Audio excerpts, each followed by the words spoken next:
Bom, pessoal, para adiantar e ser bem direto, destaquei alguns trechos aqui do texto, tudo bem?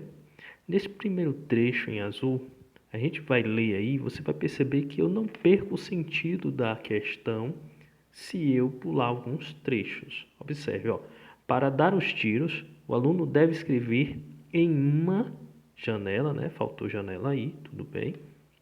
Em uma janela, a equação cartesiana de uma reta ou de uma circunferência. Pronto.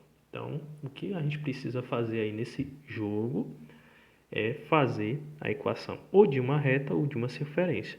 Mas aí tem uma condição, que passa pelos pontos e pela origem do sistema, tá bom? E já eu vou explicar melhor isso. Se o tiro for dado por meio da equação da circunferência, já aí na parte de laranja, vale 2 pontos. Tá aqui, valem 2 pontos. Se o tiro for dado por meio da equação de uma reta, vale 1 ponto. Tá bom? Tranquilo até aí? Então, isso aí são as regras. O que é que ele quer? Ele quer que, passando pelo ponto A, a equação forneça a maior pontuação possível. Tá bom? Então, o que é que isso significa? Significa que eu tenho a possibilidade de usar uma equação de uma reta. Tá? O que faz uma equação da reta? A equação da reta traça uma reta. Porém, se eu traçar uma reta aqui, por exemplo, e passar pelo ponto D e B, ela não vai passar em outros pontos aqui, né? Vai deixar outros pontos aqui sobrando, tá?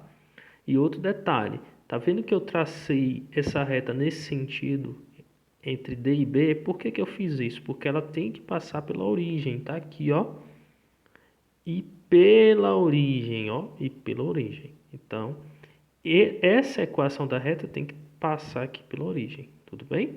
Então, se eu quiser tocar no ponto C usando uma reta, essa reta tem que ser assim, Se eu quiser tocar no ponto A e E, tem que ser assim.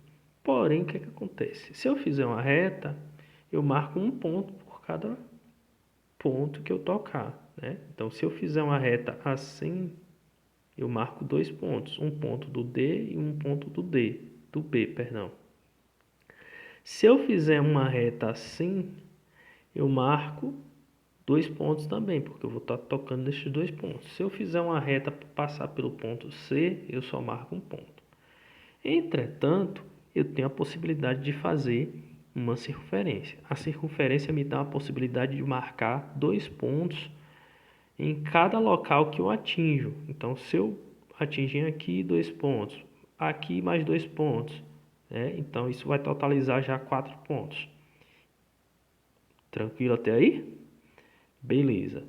Vou fazer com você uma análise mais apurada agora deste plano cartesiano que está aí na imagem, tudo bem? Coloquei aqui uma imagem um pouco maior para que a gente possa fazer uma análise. Se você prestar atenção, ele quer que essa circunferência ou reta passe pela origem, ok? E quer que passe também pelo ponto A. O que acontece? Se a gente observar, do ponto D para essa origem aqui, a gente tem aqui essa distância aqui, que se você observar comigo, mais atentamente, aqui é a diagonal de um quadrado, aqui é outra diagonal de um quadrado. Então, vamos chamar aqui de duas diagonais, duas diagonais. Isso acontece aqui também, deixa eu melhorar aqui, duas diagonais. Aqui também, duas diagonais e aqui também duas diagonais. Então, o que acontece? Se a gente conseguir traçar aqui um círculo que faça isso, que passe por esses 3 pontos, o que acontece? A gente vai totalizar ao todo, né? A gente vai ter ao todo 6 pontos, porque é 2 do primeiro ponto, 2 do primeiro ponto aqui, 2 do segundo, 2 do terceiro. Então, a circunferência me permite ter 2 pontos de cada um, né?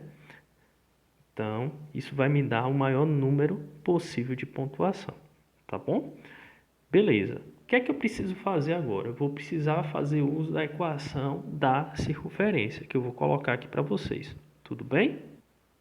Pronto. Essa que está aí é a equação da circunferência que a gente aprende em geometria analítica. Então, o que é esse A aqui?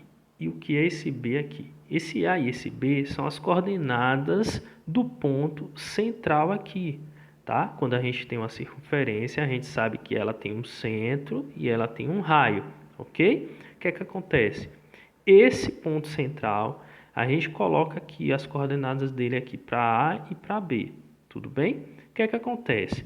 A gente sabe que o ponto, esse ponto aqui, ó, esse ponto aí, ele tem uma coordenada x e y, tá bom? Só que aqui em geometria analítica, a gente não vai chamar de x e y, a gente vai chamar hipoteticamente de A e B.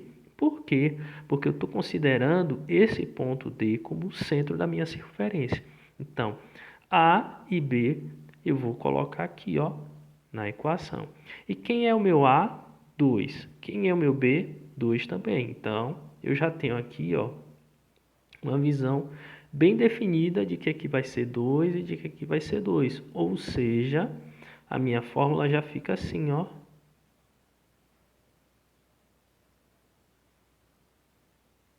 Falta o quê? Falta o raio. Para eu achar o raio, eu vou proceder de que forma? Eu vou calcular a distância desse centro até a extremidade aqui, que pode ser para a extremidade C, para a extremidade B ou para a extremidade A, tanto faz, tá bom? Tranquilo aí? Um outro detalhe é que a gente já poderia ver aqui, pelas alternativas da questão, que a única solução possível é a letra E, tá bom? Por quê? Porque observe que aqui, ó, eu já tenho as coordenadas do centro, tá bom? Mas a título de resolução total da questão, eu vou fazer o restante da demonstração e mostrar para vocês como é que chega nesse 8 aqui, tá bom? Então, para que eu chegue nesse 8 aí, eu preciso calcular o raio. E o raio é a distância do centro a um ponto qualquer. Nesse caso aqui, eu vou usar o ponto B, tá? Então, vou usar o ponto B. Então, é a distância de C ao ponto B, tá bom? E como é que eu calculo essa distância? x2 menos x1 ao quadrado mais y2 menos y1 ao quadrado, tá bom? Então, vou fazer 4 menos 2 ao quadrado e 4 menos 2 ao quadrado, tá? De onde veio esse 4? Eu usei propositadamente aqui esse ponto B, porque as coordenadas de B, deixa eu apagar aqui para você ver, ó. As coordenadas de B são 4 e 4, ó. B aqui, ó, as coordenadas dele, ó. E as coordenadas de D, que é o centro, são 2 e 2, ó. Então, propositadamente, eu peguei o ponto B lá. Então, isso vai ficar, lembrando que aqui é ao quadrado, né? Então, a distância ao quadrado é 2 ao quadrado mais 2 ao quadrado. Então, a distância ao quadrado é igual a 8, né? Porque 2 ao quadrado dá 4, aqui também dá 4, 4 mais 4 é 8. Pronto. Vou parar aí, tá? Por quê? Porque eu quero que você perceba uma coisa. Essa distância que a gente está calculando de D até B é o raio, tá bom? É o raio. Então, se eu pegar isso aqui e passar na forma de raiz, vai ficar D igual a raiz quadrada de 8. Tá bom, tranquilo, beleza. Mas eu não preciso fazer isso, sabe por quê? Porque isso aqui é o raio, né? E esse raio é justamente essa distância que eu estou calculando aqui. E essa distância ao quadrado é 8. E o raio ao quadrado é 8. Então, observe que isso aqui é justamente a estrutura, ó, do que a gente tem apresentado aqui na alternativa E. Tudo bem? Espero que tenham gostado. Quero salientar que a resolução dessa questão é um conjunto de conhecimentos que a gente precisa ter de geometria analítica envolvendo ponto e reta e envolvendo circunferência. Tá bom? Obrigado pela atenção de vocês e até o nosso próximo vídeo. Tchau, tchau.